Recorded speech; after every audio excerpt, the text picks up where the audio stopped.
25% লাভে কোনো জিনিস 15 টাকায় বিক্রি করলে বিক্রেতার কত টাকা লাভ হবে? তাহলে এই 25% লাভে এই 15 টাকা হচ্ছে বিক্রয় মূল্য। এখান থেকে যদি আমরা ক্রয় মূল্যটা জানতে পারি তাহলে আমরা লাভটা খুবই সহজে বের করতে পারবো। তাহলে 25% লাভে কোনো জিনিসের বিক্রয় মূল্য, যে জিনিসটা 100 টাকায় ক্রয় করা হয়েছে তার বিক্রয় মূল্য হবে কত? 25% লাভে 125। তাহলে 125 যদি আমার বিক্রয় মূল্য হয় তাহলে সেখানকার ক্রয় মূল্যটা কত হবে? 100। এখন যে জিনিসটা 15 টাকায় বিক্রি করা হয়েছে সেটার ক্রয় মূল্য কত? এটার মাধ্যমে আমরা কিন্তু খুবই সহজে ক্রয় মূল্যটা নির্ণয় করে নিতে পারবো। তাহলে এখানে যদি আমরা কাটাকাটি করি, 25 দিয়ে কাটলে হচ্ছে 4, 25 দিয়ে কাটলে হচ্ছে এখানে 5, 5 দিয়ে কাটলে হচ্ছে 3, 3 4 12। এটা যদি আমরা গুণ করে দিই 3 4 কি আসবে? 12। তাহলে 12 টাকা হচ্ছে ক্রয় মূল্য আর এখানে বিক্রয় মূল্য হচ্ছে 15। তাহলে 12 আর 15 পার্থক্য হচ্ছে 3। তাহলে এটা দেখেন খুব সহজেই এইভাবে উত্তর দেওয়া সম্ভব। এই যে প্রশ্নটা সেটি কি বলা হচ্ছে যে এ লেজার ইকুয়াল বি এবং বি লেজার ইকুয়াল এ হলে নিচের কোনটি সত্য? এই শর্তটা ভালো করে আমরা খেয়াল করব। এখানে বলা হচ্ছে এ বি এর চেয়ে ছোট বা সমান, আবার বলতেছে বি এর চেয়ে ছোট অথবা সমান। তাহলে একটা বিষয় খেয়াল করি, এ যদি বি এর চেয়ে ছোট হয়, এ যদি বি এর চেয়ে ছোট হয়, এটি যদি আমরা শর্ত ধরি তাহলে বি কখনোই এর চেয়ে ছোট হবে না। ধরেন এ হচ্ছে আপনার 1 আর বি হচ্ছে কত? 2। তার মানে এই শর্তটা পালন করতেছে যে এ হচ্ছে 2 এর চেয়ে, মানে কি 1 হচ্ছে 2 এর চেয়ে ছোট, মানে এ বি এর চেয়ে ছোট। তাহলে 2 কি কখনো এ 1 এর চেয়ে ছোট হবে? তাহলে এই ক্ষেত্রে যে বলা হচ্ছে যে এটা হচ্ছে বি এর মান কত? 2 নিলাম আর এ এর মান কত নিলাম? 1।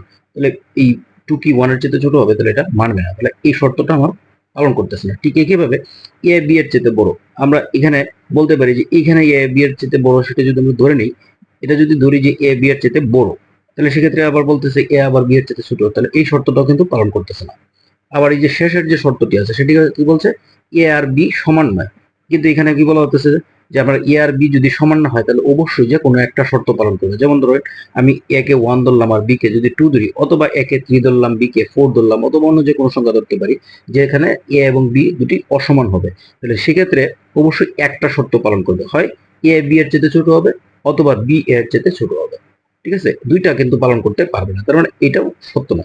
তাহলে আমরা ধরে নিতে পারি যে এ এবং বি অবশ্যই এই দুইটা শর্তের ক্ষেত্রে এ এবং বি সমান হবে।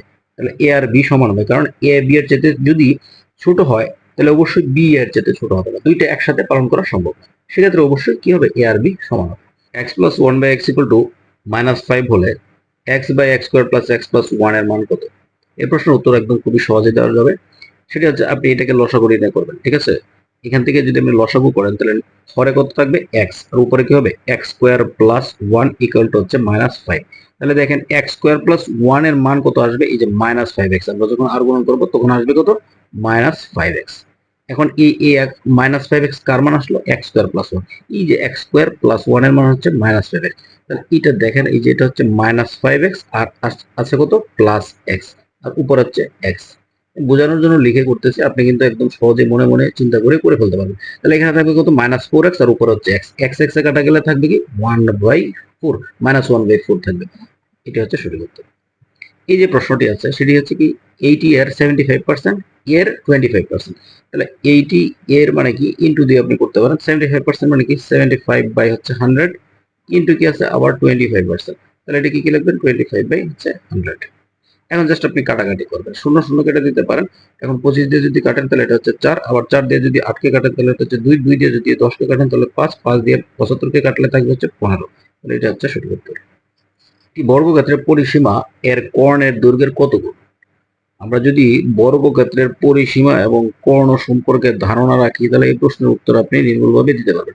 এটি যদি বর্গ হয় তাহলে তার আমরা বাহুর দৈর্ঘ্য যদি এ ধরি তাহলে তার পরিসীমা কি হবে? পরিসীমা হচ্ছে 4a। এখন বলছে বর্গক্ষেত্রের পরিসীমাটা কর্ণের দৈর্ঘ্যের কত গুণ। তাহলে কর্ণের দৈর্ঘ্য দ্বারা আপনি ভাগ করবেন কাকে? পরিসীমাকে। তাহলে আমরা যে বর্গের বাহুর দৈর্ঘ্য এ তার পরিসীমা হচ্ছে 4a, তাহলে তাকে আমরা ভাগ করব কর্ণের দৈর্ঘ্য। তাহলে আমরা জানি বর্গের কর্ণ হচ্ছে √2a, তাহলে এটা দ্বারা আপনি ভাগ করে দেবেন। তাহলে a কাটা যাবে, আর এই 4 কে আপনি ভেঙে কি লিখতে পারেন? 2 × 2, আর নিচে কি আছে? √2। তাহলে √2 দ্বারা যখন 2 কে কাটবেন তাহলে কি থাকবে? একটা √2 থাকবে।